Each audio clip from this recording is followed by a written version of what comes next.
ఆంధ్రప్రదేశ్ రాజకీయాల్లో ఆసక్తికర చర్చకు దారితీసే వార్తలు వినిపిస్తున్నాయి. నారా లోకేష్ రాజకీయ భవిష్యత్తుపై కొత్త ఊహాగానాలు మొదలయ్యాయి.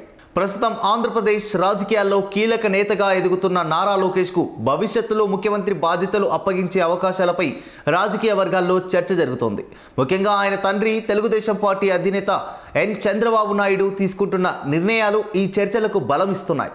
రాజకీయ వర్గాల్లో వినిపిస్తున్న సమాచారం ప్రకారం 2029 ఎన్నికల్లో నేషనల్ డెమోక్రటిక్ అలయన్స్ మళ్లీ విజయం సాధిస్తే అప్పటి రాజకీయ సమీకరణాల ప్రకారం అధికార భాగస్వామ్యంపై ముందస్తు అవగాహన జరిగే అవకాశం ఉందని ప్రచారం జరుగుతోంది. ప్రస్తుతం కీలక మిత్రపక్ష నేతగా ఉన్న పవన్ కళ్యాణ్కు భవిష్యత్తులో 2 సంవత్సరాల పాటు ముఖ్యమంత్రి పదవి ఇవ్వాలనే ఆలోచనను చంద్రబాబు సూచించినట్లు రాజకీయ వర్గాల్లో ప్రచారం జరుగుతోంది.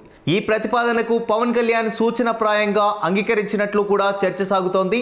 అయితే ఈ అంశాలపై అధికారిక ప్రకటన ఇంకా వెలువడలేదు. రాజకీయ విశ్లేషకుల అభిప్రాయాల ప్రకారం ఇవి భవిష్యత్తు ఎన్నికల వ్యూహాల్లో భాగంగా వినిపిస్తున్న ఊహాగానాలే కావచ్చని అంటున్నారు.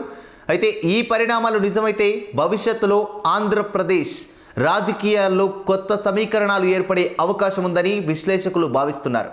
లోకేష్ భవిష్యత్ నాయకత్వం, పవన్ కళ్యాణ్ పాత్ర, కూటమి వ్యూహాలు ఇవి అన్నీ వచ్చే ఎన్నికల వరకు ప్రధాన చర్చగా ఉండే అవకాశం కూడా ఉంది.